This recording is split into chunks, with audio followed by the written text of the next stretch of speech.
बंधुगण आपणक पई आज कौनसी साधारण दिन नुहे।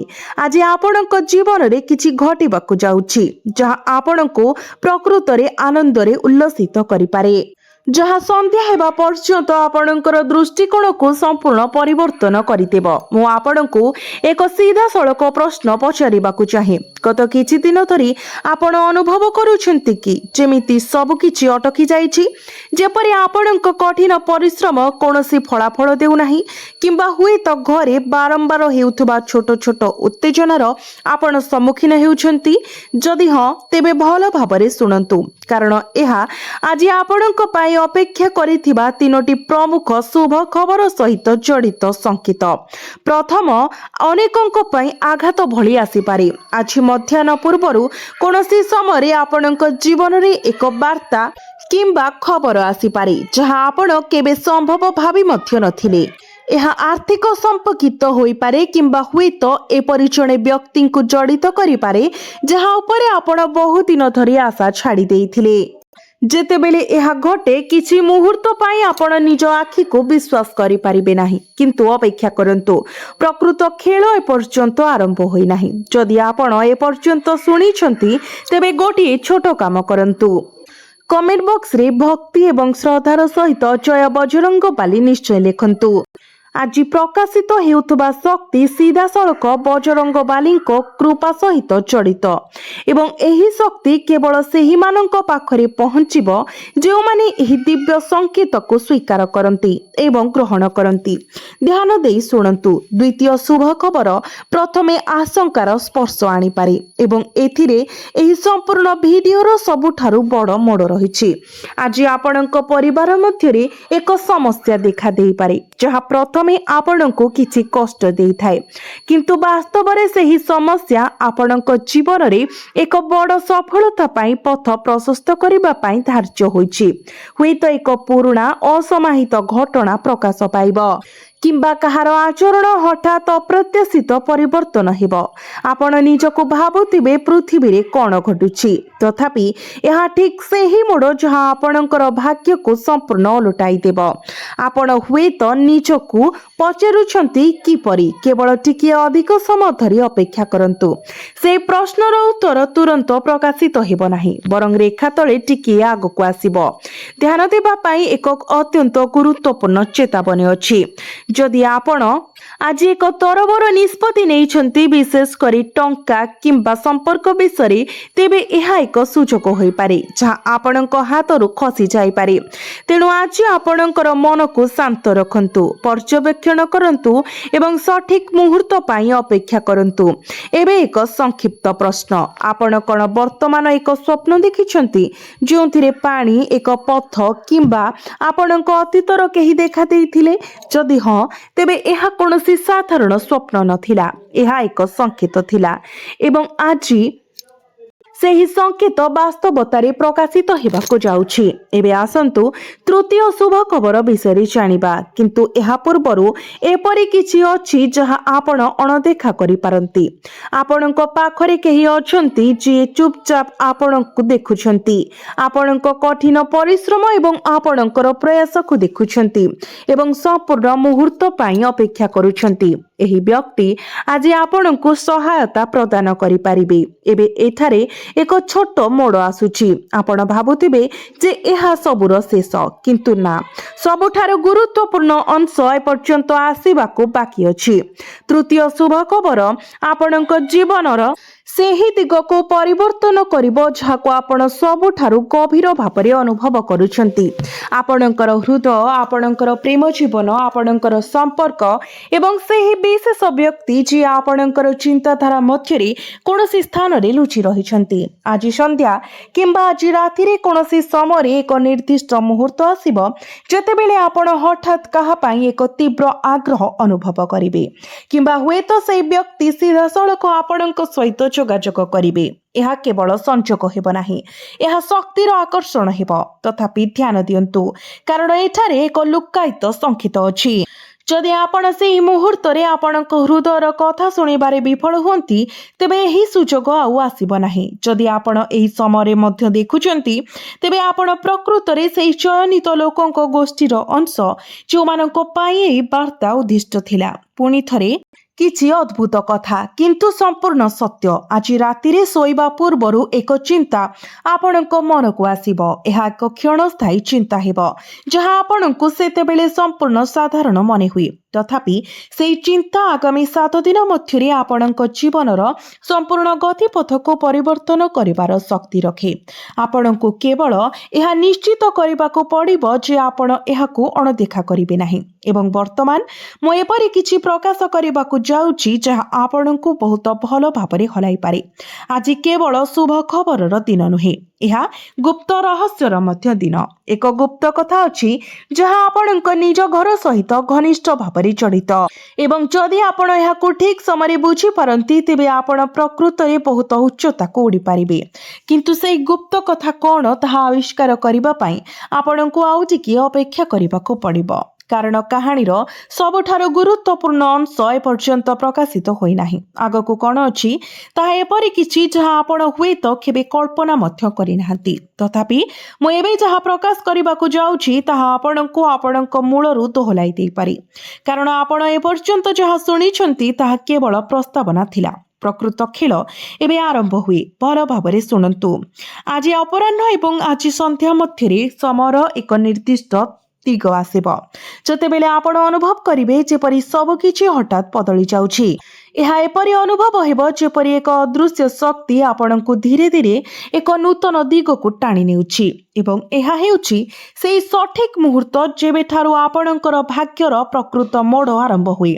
तथापि एठारे एक स्मारकी प्रश्न उठुछि, आपण कोन एही मोड़ को चिन्हिबे ना आपण एहाकु अणदेखा करिबे? कारण यह प्रायतः घटे नाही। आमे अजाणतरे सूक्ष्म छोट संकेत गुड़ी को अणदेखा करी महान महत्वाकांक्षा पछरे गोड़ाऊ। तथापि आज से अति सूक्ष्म संकेत आपणकर सर्वोत्तम सुजोग प्रमाणित होई पारे एवं आपण पछरंती आपण एही संकेत को केउठारु पाइबे। उत्तर शुणी आपण आश्चर्य हेबे। एहा आपणक निज घर भितरे लुचि रहिछि। एहा एक साधारण कथाबार्ता समय एक फोन कॉल मध्यमरे किंबा हुए तो एपरि व्यक्तिंकर कथारे देखा जाई पारे जांको ठारो आपण साधारणतः बहुत कम आशा करंती। आपण भावी पारंती एहा काहेकि एते गुरुत्वपूर्ण। ध्यानर सहित शुणंतु। कारण एहा सेही मुहूर्त जेतेबेले ब्रह्मांड आपणक पई एक पथ आलोकित करिबो एवं जदि आपण सेही पथ अनुसरण करिबाको बाछंती तेबे आगामी 3 मास मध्यरे आपणकर संपूर्ण परिस्थिति बदली जिवो। आपण आगामी 3 मास मध्यरे आपणक जीवन रे एक बड़ परिवर्तन देखिबे। जदि आपण एही संकेत को भूल भाबरे व्याख्या करंती किंबा निजको अन्य मानक द्वारा प्रभावित हेबाकु दियंती तेबे सेही जिनिसटी आपणक पई समस्यार उच्च पालटि पारे। तेनु आज आपणकु सर्वदा गोटिए कथा माने रखिबाकु पड़िबो। आपण जहा भी निष्पत्ति नियंती निश्चित करंतु जे एहा आपणक हृदय एवं मन उभयंक सहित परामर्श करी हासिल करा जायछि। एबे आसंतु आपणकर क्यारियर एवं आर्थिक विषय कथाबार्ता हेबा। कारण एठारे जहा प्रकाश पाइबाकु जाउछि ताहा हेउछि एक अभिज्ञता जहा बहुत कम लोकंक सहित घटे। आज आपण हठात एक सुजोगर सम्मुखीन होई पारंती जहा प्रारंभ रे गुरुत्वहीन मने हुए किंतु जहा शेष रे किछि स्मारकी रे परिणत होई पारे। यह एक नूतन प्रकल्प, एक नूतन प्रस्ताव किंबा हुए तो एक पुराना अटकी रहिथिबा कार्य होई पारे जहा हठात पुणी थरे जीवंत होई जाए। एवं सबुठारु आश्चर्यजनक दिग हेउछि जे एही सुजोग ठीक समय उपस्थित हेबो जेतेबेले आपण एहाको आशा करिवे। तथापि एठारे एक गुप्त कथा अछि जहा बहुत कम लोक जानती। जदि आपण आज ना कहंती केवल सुजोगटी बहुत छोटे मने हेबा जोगु आपण एक प्रकृत विशाल सुजोग को आपणक हातरू खसाई दे पारंती। तेणु आजिर छोट छोट विवरणी प्रति ध्यान दियंतु कारण एहा आपणक पई एक महान द्वार खोली पारे। जदि आपण मो सहित एते समय धरी रही सारिछंती तेबे दया करी कमेंट बॉक्स रे जय बजरंग बाली निश्चय लिखंतु कारण आज प्रकाशित हेउथबा संकेत गुड़िक साधारण नुहे। एबे आसंतु आपणकर संपर्क उपरे ध्यान देबा। एठारे कहानीटी आहुरी आकर्षणीय होई जाय। आज आपण एपरि जणे व्यक्तिक विषय खबर पाई पारंती जे आपणक हृदय एक विशेष स्थान अधिकार करिसेंती जे कोनोसी कारणरू दूरेई जायथिले हुए तो से माने व्यक्तिगत भावरे आपणक सहित जोगाजोग करिवे किंबा कोनोसी तृतीय पक्ष सेमानक विषय किछि सूचना अंशीदार करि पारंती। प्रथमे आपण याकू केवल संजोग बोली खारज करि पारंती किंतु आपण धीरे धीरे अनुभव करिवे जे यह प्रकृत रे एक संकेत एक सुजोग जहाँ आपण को पुणी थरे जिनिस गुड़ी को सुधारिबार सुजोग दिए किंतु एठारे सबुठारु बड़ मोड़ अछि। जदि आपण एही सुजोग को हालुका भाबरे नियंती किंबा आपणक अहंकार को रास्ता रे ठिया हेबाकु दियंती तेबे एही संपर्क आपणक ठारु सबुदिन पई हजि जाई पारे। तेनु आजि आपणक हृदयर कथा सुनंतु एवं सठिक निष्पत्ति नियंतु। शेषरे एठारे एक अत्यंत विशेष अंतर्दृष्टि अछि जहाँ आपण हुएत अन्य कोनोसी स्थान रे सुनि नथिबे। आज राति रे से निर्दिष्ट समय जेतेबेले नीरवता आपणक चारि पाखरे सर्वोच्च शासन करे आपणक जीवन रे एक संकेत प्रकाश पाइब जहाँ सीधा सड़क आपणक भाग्य सहित जड़ित। यह एक स्वप्न हठात चिंता किंबा हुएत किछि जहाँ आपणक मूल पर्यंत हलाई दिए एवं यह सही मुहूर्त हेब जेतेबेले आपणक एक निष्पत्ति नेबाको पड़िब।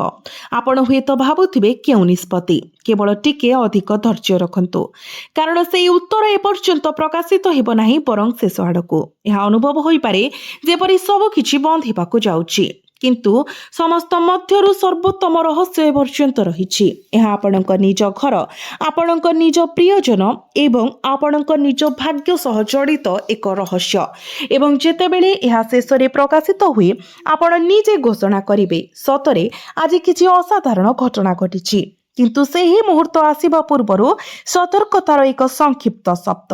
आज कहा उपरे अंधविश्वास करंतु नाही विशेष करी जे केही हठात अत्यधिक मधुर किंबा मनोरम कार्य करबाकू आरंभ करे सेमानंक प्रति सतर्क रुहंतु कारण प्रत्येक हस सत्य को लुचाई रखे नाही। जदि आपण एही चेतावनी को अवमानना करबाकू बाछंती तेबे आपणकर खुशी क्षणिक पई अटकी जाई पारे तथापि भयभीत होंतु नाही कारण एक शक्तिशाली शक्ति आपणक पाखरे ठिया होईछि जे कोनोसी प्रतिकूल परिस्थिति रे आपणको मार्गदर्शन करबाकू सक्षम। आपणको केवल एहार संकेत गुडी को बुझिबाकू पड़िबो। सेही मुहूर्त वर्तमान निकटतर हेउछि जेतेबेले आपणकर तृतीय शुभ खबरर प्रकृत स्वरूप प्रकाशित हेबो। आपणक जीवन रे एक प्रमुख परिवर्तन जहाँ आपणक हृदय आपणक घर एवं आपणकर भविष्यत को सहजरे एकत्र करिबो। यह एक नूतन संपर्कर आरंभ होई पारे किंबा हुए तो एक विद्यमान बंधन हठात मजबूत हेबो। यह संभव जे एक पारिवारिक मामला एपरि भाबरे समाधान हेबो जहाँ आपणक घर को आनंदरे परिवेश रे परिपूर्ण करिबो। यह व्यतीत जदि आपण काम किंबा आर्थिक विषय चिंतित अछंती तेबे एठारे आपणक पई मध्य एक गुरुत्वपूर्ण संकेत अछि। एही रातिर परवर्ती दिन गुड़िकरे आपणक पई एक आर्थिक रास्ता खोली जिवो जहाँ धीरे धीरे आपणक स्थिरता आनिबो एवं एही सब किछि आज राति रे आपण नेइथिबा सेही छोट निष्पत्ति रो आरंभ हेबो। एबे किछि समय पई स्थगित रुहंतु एवं निजकु पचारंतु आपण कोन सेही परिवर्तन पई प्रस्तुत कारण सत्य हेउछि जे समस्ते सुजोग पांती किंतु बहुत कम लोक प्रकृत रे सेमानकु चिन्हि पारंती एवं आपण से विशेष किछि लोकंक मध्यरु जणे होई पारंती। जदि आपण से सुजोग को चिन्हि पारंती तेबे कोनोसी भी शक्ति आपणकु सफलता पाइबारु अटकाई पारिबो नाही। आज राति रे जेतेबेले सब किछि नीरव होइजिवो एवं आपण निजको एकुटिया पाइबे आपणक मनरे एक उल्लेखनीय स्पष्ट चिंताधारा उभाइबो। यह एक चिंताधारा हेबो जहाँ प्रारंभ रे गुरुत्वहीन मने हुए तथापि यह आपणक जीवनर सबुठारु गुरुत्वपूर्ण निष्पत्ति हेबार संभावना रखे एवं यह ठीक एही स्थान रे अनेक लोक भूल करंती सेमाने सेही चिंताधारा को खारिज करंती। विषय गभीर एवं सतर्कतार सहित चिंता करंतु। आपणको एपरि कार्य प्रमुख दायित्व दिया जाय पारे जोंठारे आपण पूर्वरु विशेषज्ञता रखिछंती तेनु सेही निर्दिष्ट क्षेत्र गुड़िक उपरे आपणकर प्रयास को ध्यान दियंतु। ଯେଉଁଠାରେ ଆପଣଙ୍କର ଯଥେଷ୍ଟ ଅଭିଜ୍ଞତା ଅଛି, କାରଣ ଏହା କେବଳ ଆପଣଙ୍କର କ୍ୟାରିୟରକୁ ଏକ ନୂତନ ଦିଗ ପ୍ରଦାନ କରିବ ନାହିଁ, ବରଂ ଆପଣଙ୍କୁ ବହୁତ କିଛି ଶିଖାଇବ। ଆପଣଙ୍କର ସାଥୀ କ'ଣ କହୁଛନ୍ତି ତାହା ଉପରେ ଧ୍ୟାନ ଦିଅନ୍ତୁ, କିନ୍ତୁ ଏହି ସମୟରେ ସେମାନଙ୍କ ଉପରେ କୌଣସି ଚାପ ପକାଇବାକୁ ଚେଷ୍ଟା କରନ୍ତୁ ନାହିଁ। ଆପଣ ଥଣ୍ଡା କିମ୍ବା ଆଲର୍ଜି ଇନଫେକ୍ସନ ପରି ଛୋଟ ଛୋଟ ସ୍ୱାସ୍ଥ୍ୟ ସମସ୍ୟାର ସମ୍ମୁଖୀନ ହୋଇପାରନ୍ତି। ନିଶ୍ଚିତ ରୁହନ୍ତୁ ଯେ ସମୟ ବିତିବା ସହିତ ଆପଣ କିଛି ବଡ଼ ହାସଲ କରିବେ। ଯଦିଓ ବହୁତ ଦୌଡ଼ ଏବଂ ବ୍ୟସ୍ତବହୁଳ କାର୍ଯ୍ୟକଳାପ ହୋଇପାରେ, ଫଳାଫଳ ଶେଷରେ ଲାଭଦାୟକ ହେବ ଏବଂ ଆପଣଙ୍କର ଉତ୍ସାହ ଅତୁଟ ରହିବ। ଯଦି ଆପଣ ଏକ ନିବେଶ କରିବାକୁ ଯୋଜନା କରୁଛନ୍ତି, ତେବେ ବର୍ତ୍ତମାନ ସେହି ଯୋଜନାକୁ କାର୍ଯ୍ୟରେ ଲଗାଇବା ପାଇଁ ଏକ ଉତ୍ତମ ସମୟ। ବର୍ତ୍ତମାନ ପାଇଁ ଯେକୌଣସି ଯାତ୍ରା ଯୋଜନାକୁ ସ୍ଥଗିତ ରଖିବା ଆପଣଙ୍କର ସର୍ବୋତ୍ତମ ସ୍ୱାର୍ଥରେ ରହିବ। ଏହା ବ୍ୟତୀତ ଯଦି କୌଣସି ପ୍ରତିକୂଳ ପରିସ୍ଥିତି ଉପୁଜେ, ତେବେ ଧୈର୍ଯ୍ୟ ଏବଂ ସ୍ଥିରତା ବଜାୟ ରଖିବା ଅତ୍ୟନ୍ତ ଗୁରୁତ୍ୱପୂର୍ଣ୍ଣ। ଯଦି ଆପଣଙ୍କର ମନ ଅସ୍ଥିର ହୋଇଯାଏ, ତେବେ ଆପଣ ଆପଣଙ୍କର କାର୍ଯ୍ୟଗୁଡ଼ିକରେ ଧ୍ୟାନ ଦେଇପାରିବେ ନାହିଁ, ଯାହା ଆହୁରି ଜଟିଳତା ସୃଷ୍ଟି କରିପାରେ। ତେଣୁ ଆର୍ଥିକ କାରବାର କିମ୍ବା ସେଗୁଡ଼ିକ ବର୍ତ୍ତମାନ ପାଇଁ ସ୍ଥଗିତ ରଖିବା ବୁଦ୍ଧିମାନର କାର୍ଯ୍ୟ ହେବ। ମନେ ରଖନ୍ତୁ ଯେ ଅତୀତରେ ପ୍ରାୟତଃ ଆପଣଙ୍କ ନିକଟତମ ଲୋକମାନେ ଆପଣଙ୍କର ନିଜର ପ୍ରିୟଜନ ଆପଣଙ୍କୁ ଠକିଥିଲେ ଏବଂ ସେମାନେ ପୁଣି ଥରେ ଏପରି କରିବାକୁ ଚେଷ୍ଟା କରିବାର ଆଶଙ୍କା ରହିଛି। ଆପଣଙ୍କର ବ୍ୟବସାୟିକ ପ୍ରୟାସରେ ଅନ୍ୟମାନଙ୍କୁ ଆପଣଙ୍କର କାର୍ଯ୍ୟକଳାପ ପ୍ରକାଶ କରିବାରୁ ବଞ୍ଚନ୍ତୁ। ଆପଣଙ୍କର ରଣନୈତିକ ଯୋଜନାଗୁଡ଼ିକୁ ସମ୍ପୂର୍ଣ୍ଣ ଗୋପନୀୟ ରଖନ୍ତୁ। ଆପଣ ନୂତନ ଚୁକ୍ତିନାମା ସୁରକ୍ଷିତ କରିପାରନ୍ତି ଏବଂ ଏହି ନୂତନ ଚୁକ୍ତିନାମାଗୁଡ଼ିକୁ ଅତ୍ୟନ୍ତ ଲାଭଜନକ ପ୍ରମାଣିତ ହୋଇପାରେ। ବିପରୀତ ଭାବରେ କମିଶନ, ବୀମା କିମ୍ବା ସମାନ କ୍ଷେତ୍ର ସହିତ ଜଡ଼ିତ ବ୍ୟବସାୟଗୁଡ଼ିକ ଆର୍ଥିକ କ୍ଷତିର ଆଶଙ୍କାର ସମ୍ମୁଖୀନ ହୋଇପାରନ୍ତି। ଯଦି ଆପଣ ଗୁରୁଙ୍କର ପ୍ରଭାବକୁ ସୁଦୃଢ଼ କରିବାକୁ ଚାହୁଁଛନ୍ତି, ତେବେ ଗୁରୁବାର ଦିନ ତୁଳସୀ ଗଛ ମୂଳରେ ହଳଦୀ ମିଶ୍ରିତ ଜଳ ଅର୍ପଣ କରନ୍ତୁ। ଏହା ସହିତ ପବିତ୍ର ଗଙ୍ଗା ଜଳ ସହିତ ହଳଦୀ ମିଶ୍ରଣ କରନ୍ତୁ ଏବଂ ପରିବାରର ଯେକୌଣସି ସଦସ୍ୟଙ୍କୁ ତିଳକ ଲଗାନ୍ତୁ। ଏହି ଅଭ୍ୟାସ ଗୁରୁଙ୍କର ପ୍ରଭାବକୁ ସୁଦୃଢ଼ କରିଥାଏ, ସୁଖ, ସମୃଦ୍ଧି, ଖ୍ୟାତି ଏବଂ ପ୍ରଚୁରତା ପ୍ରଦାନ କରି ଏବଂ ଅପାର ଆନନ୍ଦ ପ୍ରାପ୍ତି କରିଥାଏ ବୋଲି ବିଶ୍ୱାସ କରାଯାଏ। ତେଣୁ ଆପଣଙ୍କୁ ଅନାବଶ୍ୟକ ବିବାଦରୁ ଦୂରେଇ ରହିବାକୁ ପଡ଼ିବ। ଏହା ବ୍ୟତୀତ ଆପଣ ଏହି ସମୟ ମଧ୍ୟରେ ଆପଣଙ୍କର ଭାଇ ଭଉଣୀମାନଙ୍କର ସମ୍ପୂର୍ଣ୍ଣ ଏବଂ ଅଟଳ ସମର୍ଥନ ପାଇବାକୁ ଯାଉଛନ୍ତି, କିନ୍ତୁ ସତର୍କ ରୁହନ୍ତୁ। ଯେଉଁମାନଙ୍କ ଠାରୁ ଆପଣ ସହାୟତା ଆଶା କରୁଛନ୍ତି, ସେମାନଙ୍କ ମଧ୍ୟରୁ ଜଣେ ବ୍ୟକ୍ତି ଆପଣଙ୍କୁ ପ୍ରତାରଣା କରିବାକୁ କିମ୍ବା ବିଶ୍ୱାସଘାତ କରିବାକୁ ଚେଷ୍ଟା କରିବାର ସମ୍ଭାବନା ଅଛି। ପ୍ରକୃତରେ ଆପଣ ଯାହାଙ୍କ ଉପରେ ଆପଣଙ୍କର ଅନ୍ଧବିଶ୍ୱାସ ରଖିଥିଲେ, ସେହି ବ୍ୟକ୍ତି ଆପଣଙ୍କର ବିଶ୍ୱାସଘାତକ ହୋଇପାରନ୍ତି। ଏହି ସମୟ ସମ୍ପୂର୍ଣ୍ଣ ସକାରାତ୍ମକ ଶକ୍ତିରେ ପରିପୂର୍ଣ୍ଣ। ଆପଣଙ୍କର ଦିନଗୁଡ଼ିକ ସକାରାତ୍ମକତାରେ ପରିପୂର୍ଣ୍ଣ ହେବ ଏବଂ ସକାରାତ୍ମକ ଶକ୍ତିର ଭାବନା ପ୍ରଚଳିତ ହେବ। ଯଦି ଆପଣ ଆପଣଙ୍କର ଭାବନାକୁ ଆପଣଙ୍କର ବିଚାରକୁ ଧୂଳିସାତ କରିବାକୁ ଦିଅନ୍ତି ଏବଂ ଶୀଘ୍ର ଭୁଲ ନିଷ୍ପତ୍ତି ନିଅନ୍ତି, ଯାହା ପ୍ରାୟତଃ ଜୀବନରେ ଦୁଃଖର ଭାବନା ସୃଷ୍ଟି କରେ, ତେବେ ଆପଣ ଅଭିଜ୍ଞ ବ୍ୟକ୍ତିମାନଙ୍କର ସାଥ ଖୋଜିବା ଉଚିତ। ସେମାନଙ୍କ ସହିତ ସମୟ ବିତାଇବା ଆପଣଙ୍କ ଭିତରେ ଆତ୍ମବିଶ୍ୱାସର ଏକ ଉଲ୍ଲେଖନୀୟ ଭାବନା ସୃଷ୍ଟି କରିବ। ଆପଣ ଅପାର ଖୁସି ପାଇବା ପାଇଁ ଯାଉଛନ୍ତି, କାରଣ ଆପଣଙ୍କର ଆତ୍ମବିଶ୍ୱାସର ଶକ୍ତି ଦ୍ୱାରା ଆପଣ ବିଭିନ୍ନ ପରିସ୍ଥିତିକୁ ନିଜ ଲାଭରେ ପରିଣତ କରିପାରିବେ। କୌଣସି ପରିସ୍ଥିତିରେ ଆପଣ ଚାପକୁ ନିଜକୁ ଭାରାକ୍ରାନ୍ତ କରିବାକୁ ଦେବା ଉଚିତ ନୁହେଁ, ବରଂ ଯେକୌଣସି ସମସ୍ୟାର ବ୍ୟବହାରିକ ସମାଧାନ ଖୋଜିବା ଉପରେ ଧ୍ୟାନ ଦିଅନ୍ତୁ। ଆପଣଙ୍କର ବୟସ୍କମାନଙ୍କର ପରାମର୍ଶ ଏବଂ ଆଶୀର୍ବାଦ ପାଳନ କରିବା ଆପଣଙ୍କ ପାଇଁ ଅତ୍ୟନ୍ତ ଲାଭଦାୟକ ସାବ୍ୟସ୍ତ ହେବ। ଜଣେ ନିକଟ ପରିଚିତ ବ୍ୟକ୍ତିଙ୍କର ମନୋଭାବରେ ହଠାତ୍ ପରିବର୍ତ୍ତନ ଆପଣଙ୍କୁ କିଛି କ୍ଷଣିକ କଷ୍ଟ ଦେଇପାରେ। ତେଣୁ ଏପରି ଆଚରଣର ମୂଳ କାରଣଗୁଡ଼ିକୁ ବୁଝିବାକୁ ଚେଷ୍ଟା କରନ୍ତୁ ଏବଂ ନିଜ ଭିତରେ ଶାନ୍ତତା ବଜାୟ ରଖନ୍ତୁ। କର୍ମକ୍ଷେତ୍ରରେ ଆପଣଙ୍କର କର୍ମଚାରୀମାନଙ୍କ ସହିତ ଏକ ସୁସଜ୍ଜିତ ସମ୍ପର୍କ ବଜାୟ ରଖିବାକୁ ଚେଷ୍ଟା କରନ୍ତୁ। ଆମେ ଆପଣଙ୍କୁ ଜଣାଇ ଖୁସି ଯେ ଆପଣଙ୍କର କାର୍ଯ୍ୟକ୍ଷେତ୍ରରେ ଆପଣଙ୍କର ବୃତ୍ତିଗତ ପ୍ରତିଛବିକୁ ଯଥେଷ୍ଟ ବୃଦ୍ଧି କରିବାରେ ସଫଳ ହେବ। ଆପଣଙ୍କୁ ଆପଣଙ୍କର କର୍ମଚାରୀମାନଙ୍କ ଠାରୁ ପୂର୍ଣ୍ଣ ସହଯୋଗ ମିଳିବ ଏବଂ ସେମାନଙ୍କର ଅବଦାନ ଆପଣଙ୍କୁ ଆପଣଙ୍କର ବ୍ୟବସାୟିକ କାର୍ଯ୍ୟକୁ ସୁବ୍ୟବସ୍ଥିତ ରଖିବାରେ ସାହାଯ୍ୟ କରିବ। ଏହା ବ୍ୟତୀତ ମନେ ରଖନ୍ତୁ ଯେ ଅତ୍ୟଧିକ କାର୍ଯ୍ୟଭାରରୁ ଉପୁଜିଥିବା ଛୋଟ ମୋଟ ସଂଘର୍ଷ କିମ୍ବା ବିବାଦର ସମ୍ମୁଖୀନ ହୋଇପାରନ୍ତି ଏବଂ ଏପରି ସମ୍ଭାବନା ଅଛି ଯେ ଆପଣ ପୂର୍ବରୁ ସ୍ଥିର କରିଥିବା କାର୍ଯ୍ୟ ଅପ୍ରତ୍ୟାଶିତ ବିଫଳତାର ସମ୍ମୁଖୀନ ହୋଇପାରେ। ଘରେ ସମ୍ପର୍କୀୟଙ୍କ ଆଗମନ ଏକ ଉତ୍ସବମୟ ପରିବେଶ ସୃଷ୍ଟି କରିବ। ଆପଣଙ୍କର ପ୍ରେମ ସମ୍ପର୍କରେ ଘନିଷ୍ଠତା ମଧ୍ୟ ଗଭୀର ହେବାକୁ ଯାଉଛି। କୌଣସି ପରିସ୍ଥିତିରେ ଆପଣଙ୍କର ଖାଦ୍ୟ କିମ୍ବା ଦୈନନ୍ଦିନ କାର୍ଯ୍ୟରେ ଅବହେଳା କରନ୍ତୁ ନାହିଁ। ପରିବର୍ତ୍ତିତ ପାଗ ପରିସ୍ଥିତି ଆପଣଙ୍କର ଶାରୀରିକ ସ୍ୱାସ୍ଥ୍ୟ ଉପରେ ପ୍ରଭାବ ପକାଇପାରେ, ତେଣୁ ସୁସ୍ଥ ରହିବା ପାଇଁ ଚେଷ୍ଟା କରନ୍ତୁ। ଏବେ ମୁଁ ଆପଣଙ୍କୁ କିଛି ବିଶେଷ ପ୍ରତିକାର କହିବା ପାଇଁ ଯାଉଛି ଯାହା ଆପଣଙ୍କୁ ସମସ୍ତ ପ୍ରକାରର ଅଶୁଭତ୍ୱ ଠାରୁ ରକ୍ଷା କରିବ। ତ ପ୍ରତି ମାସର ପ୍ରଥମ ସୋମବାରରେ ଆପଣଙ୍କର ଇଷ୍ଟ ଦେବତାଙ୍କ ଉପରେ ଧ୍ୟାନ କରିବା ପରେ ଅଳ୍ପ ପରିମାଣର ହଳଦିଆ ସୋରିଷ ନିଅନ୍ତୁ। ଆପଣ ଆଣ୍ଟି କ୍ଲକୱାଇଜ ନିଜର ଶରୀରର ଚାରିପାଖରେ 7 ଥର ବୁଲାନ୍ତୁ ଏବଂ ତାପରେ ସେଗୁଡ଼ିକ ଘର ବାହାରକୁ ନେଇ ଫୋପାଡ଼ି ଦିଅନ୍ତୁ। ଆପଣ ଯେତେ ଗମ୍ଭୀର ରୋଗରେ ପୀଡ଼ିତ ହୁଅନ୍ତୁ ନା କାହିଁକି, ଏହା ଆପଣଙ୍କ ପାଖକୁ ଆସିବାକୁ ସାହସ କରିବ ନାହିଁ।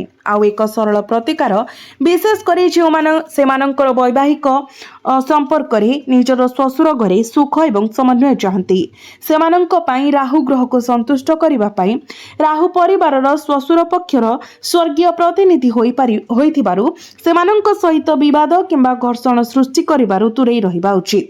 ତେବେ ରାହୁ ପାଇଁ ନିର୍ଦ୍ଦିଷ୍ଟ ପ୍ରତିକାର ମଧ୍ୟରେ ମୁଣ୍ଡର ଏକ ଛୋଟ କେଶ ନିଅନ୍ତୁ, କପାଳରେ ଚନ୍ଦନ ଲଗାନ୍ତୁ ଏବଂ ନିର୍ଦ୍ଦିଷ୍ଟ ଭୋଜନ କ୍ଷେତ୍ର ମଧ୍ୟରେ ନିଜର ଖାଦ୍ୟ ଗ୍ରହଣ କରିବା ଅନ୍ତର୍ଭୁକ୍ତ। ପ୍ରତିକାର ଭାବରେ ଆପଣ ଆପଣଙ୍କ ଘରେ ଏକ ରୂପାର ହାତୀର ମୂର୍ତ୍ତି ମଧ୍ୟ ରଖିପାରିବେ। ଏହା ସହିତ ମାତା ସରସ୍ୱତୀଙ୍କୁ ପ୍ରାର୍ଥନା କରିବା ଏବଂ ଗୁରୁଙ୍କ ସହ ଜଡ଼ିତ ପ୍ରତିକାର କରିବା ମଧ୍ୟ ଲାଭଦାୟକ ସାବ୍ୟସ୍ତ ହେବ। ଏହି ପ୍ରତିକାର ଗୁଡ଼ିକୁ ପାଳନ କରି ମହିଳାମାନେ ସେମାନଙ୍କର ବୈବାହିକ ଘରେ ସୁଖ ଏବଂ ପରିପୂର୍ଣ୍ଣତା ପ୍ରାପ୍ତି କରିପାରିବେ। ବ୍ୟବସାୟ କିମ୍ବା ବାଣିଜ୍ୟରେ ନିୟୋଜିତ ଲୋକଙ୍କ ପାଇଁ ମଧ୍ୟ ଏହା ମିଶ୍ରିତ ଫଳାଫଳ ପ୍ରଦାନ କରିବ।